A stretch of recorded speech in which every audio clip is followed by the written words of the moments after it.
right.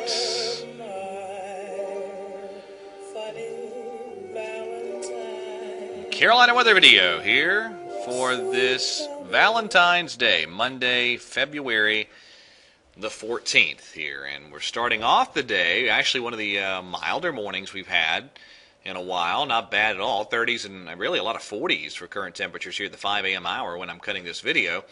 But really the breezy conditions combined with the drought conditions, that's going to be our big weather story today. Let's get right into the video. Here's the upper air chart for today.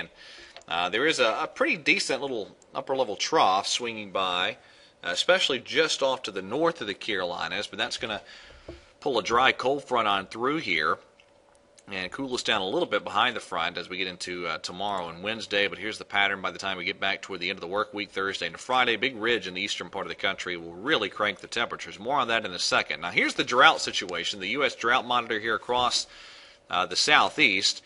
And we're looking at drought conditions covering much of the region. That shade of orange you see there through the Midlands of South Carolina up into central North Carolina. That is that severe drought category. Down into South Georgia and the Atlantic coast of Florida, that's where you get into extreme drought conditions.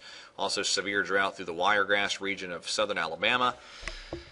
The drought conditions kind of gradually worsening, and that trend is going to continue today. So you're going to combine that with what's going to be a breezy day across our region, and those blue shady counties. That's actually a red flag warning for much of the region, and that means the fire danger pretty elevated today with the dry ground conditions and west and southwest winds gusting 30, 35, maybe over 40 miles an hour, and then even higher in the mountains.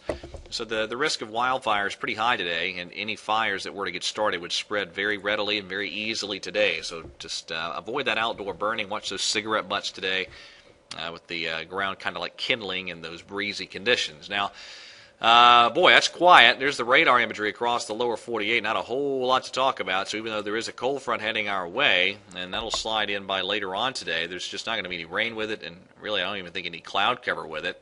A few showers well off to our north, some snow showers in the mountains way north of us, but around our region, very quiet. Notice the tightly packed isobars here.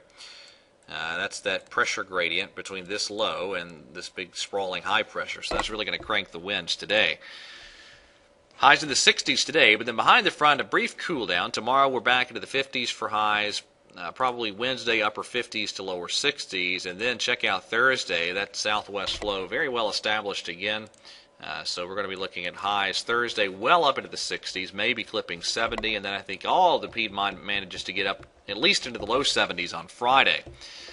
Now, some model disagreement for the weekend. The GFS brings in some cooler air by Saturday. The European is warmer, and I've kind of leaned in the direction of the European for the time being. I've kept weekend highs in the 60s, and we'll see. I don't have a lot of confidence in the weekend part of the forecast, but generally speaking, it still looks to be on the milder side of things, assuming the European solution is correct. Now, let's talk briefly about the longer range. There's the NAO forecast to hang right around neutral. The AO also kind of around neutral to slightly positive. So not a real clear-cut signal from either the NAO or the AO. So in the absence of that strong Atlantic signal, the Pacific should kind of rule the day for the next couple of weeks.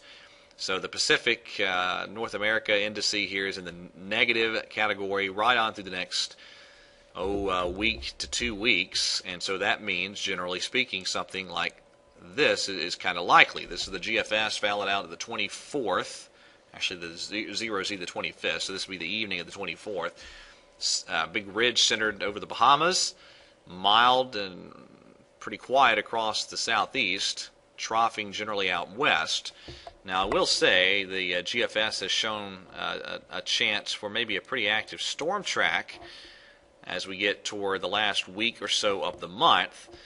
We'll see how that verifies. We could certainly use an active storm track and get some rain in here, but overall, the mild pattern looks to continue for the next week to 2 weeks, and we'll see if the pattern then breaks toward a colder pattern as we get toward the very end of the month in early March. We will kind of see how that unfolds. So that's it for today. Everyone have a wonderful Monday, and God bless.